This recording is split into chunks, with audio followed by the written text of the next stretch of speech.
Mas isso sempre não tem não está imbricado com o interesse público? Por exemplo, algum empresário já chegou para o senhor e falou assim, ministro, eu gostaria que o senhor marcasse uma conversa importante para mim no BNDES, Claro com que o não. ministro e tal. Claro que eu não faço isso. Aliás, nem preciso fazer, porque os empresários têm acesso, os ministros têm acesso ao BNDES.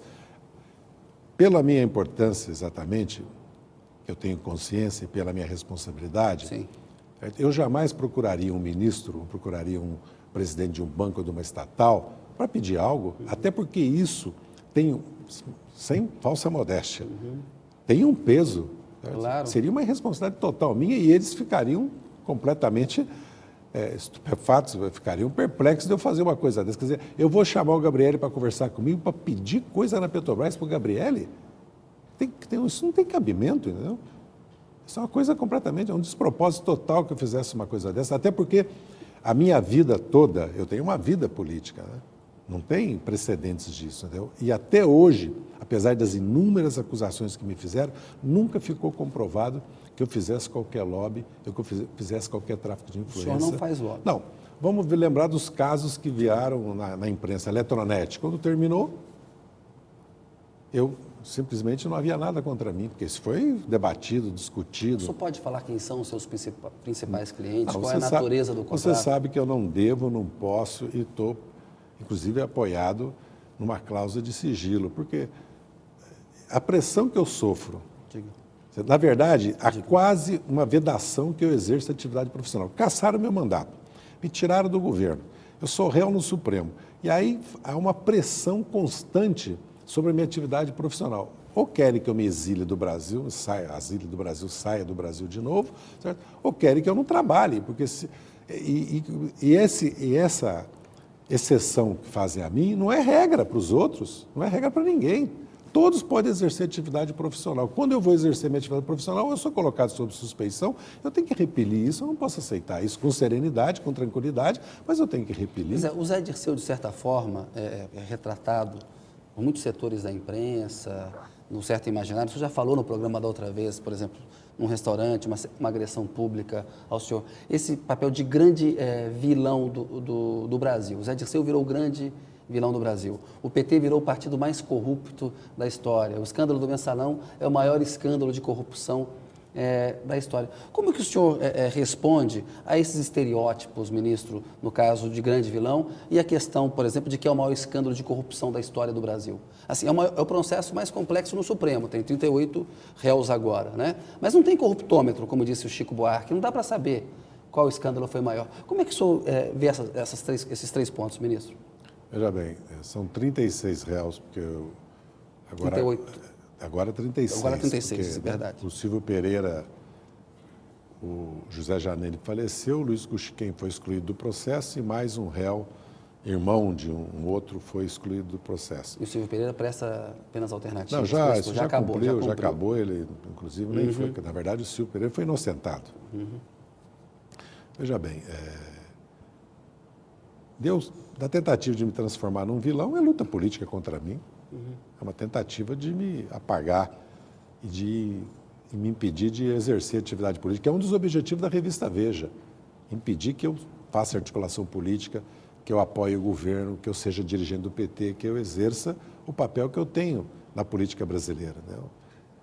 Com relação que o chamado Mensalão é o maior escândalo de corrupção no país, evidentemente que isso é uma instrumentalização política do que aconteceu, que foi Caixa 2 na campanha eleitoral.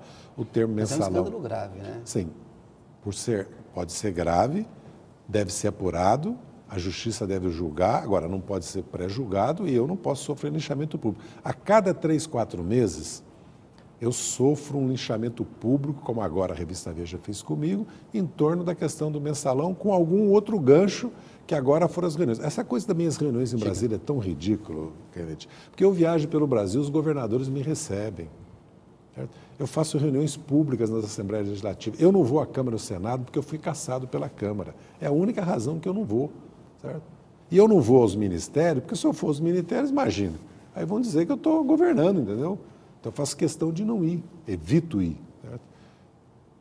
Então, O fato, a revista diz lá que o nome do senhor não está na lista de hóspedes, que é esse escritório de advocacia que paga lá o quarto, mas é um escritório que o senhor disse que é associado ao senhor, do Hélio Madalena. Registrado na Ordem dos Advogados e meu nome consta do contrato entre o escritório e o hotel, que é para minha residência e meu trabalho. É do senhor, ou seja, está lá. Consta, está escrito lá no contrato. Isso não é fato que a revista diz. A revista, veja bem, eu quero repetir, com a maioria desses meus convidados, eu tomo café na cobertura do hotel, que tem um café especial, como todos os hotéis têm, para quem fica nos andares reservados dos hotéis. Os ministros de Estado chegaram a morar no Não, hotel? ministros de Estado, governadores se hospedam lá, senadores, deputados. Agora, o que é fantástico é o seguinte, o que tem de novidade que eu me encontro com senadores, deputados, governadores e membros do governo, sejam ministros ou sejam presidentes de empresas? Se eu faço isso publicamente,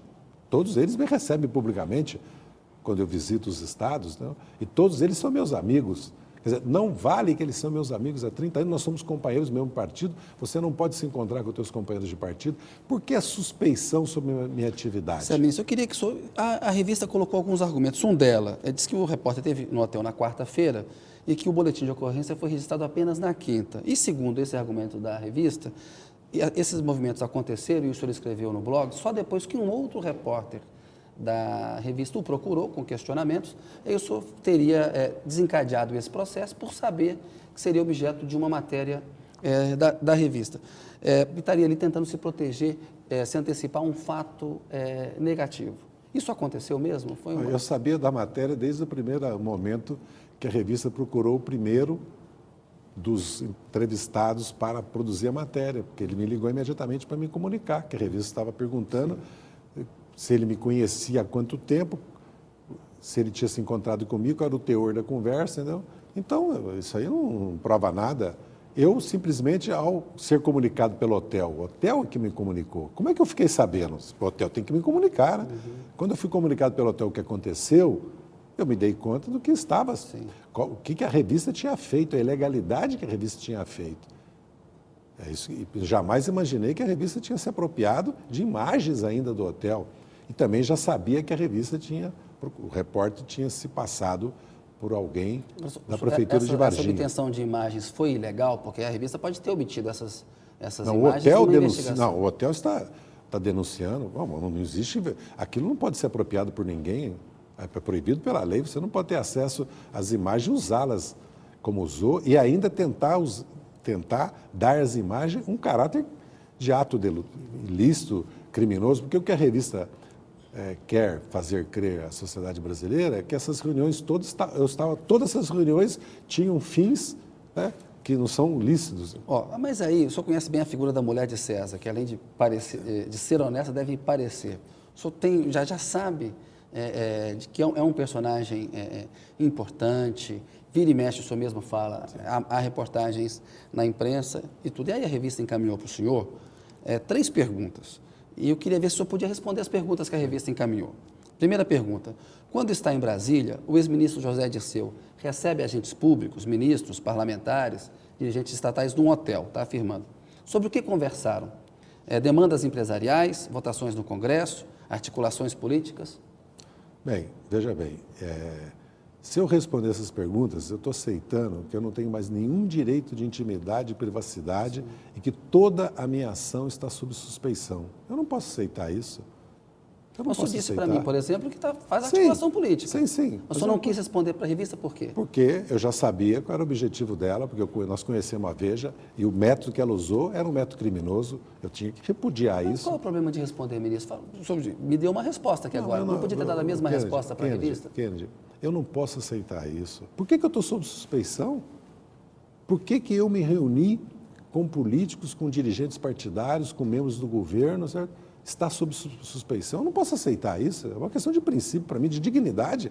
Se eu aceito isso, eu aceito que eu exerço atividades ilícitas e criminosas. Mas olha as perguntas da revista. Geralmente, de quem parte o convite para o encontro? Se do senhor ou dos interlocutores? Tem um problema responder isso? Não tem problema nenhum, pode ter partido deles ou de mim, que importância tem isso nenhuma. Por que a revista...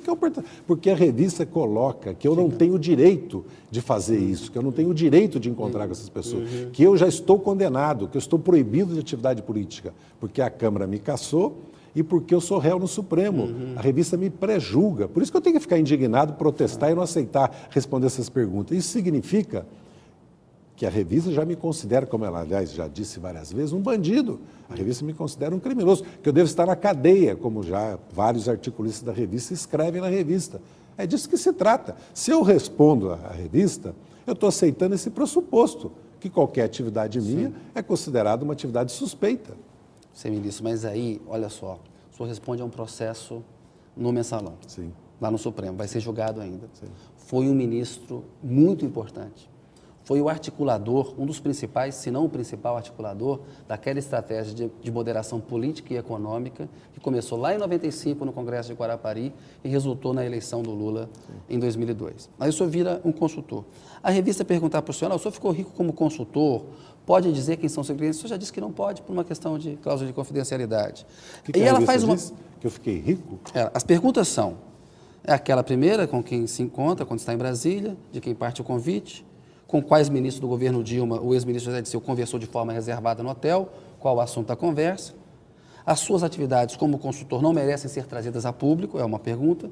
Se o senhor ficou rico como consultor, se pode dizer quem são seus principais clientes, e se não procuram o senhor, porque o senhor é importante no PT, foi membro do governo e poderia abrir portas. Não procuram para fazer lobby. Eu mesmo fiz essa pergunta para o senhor há pouco. Kennedy, veja bem, a má-fé da revista é tão grande que ela sabia todos que eu tinha recebido.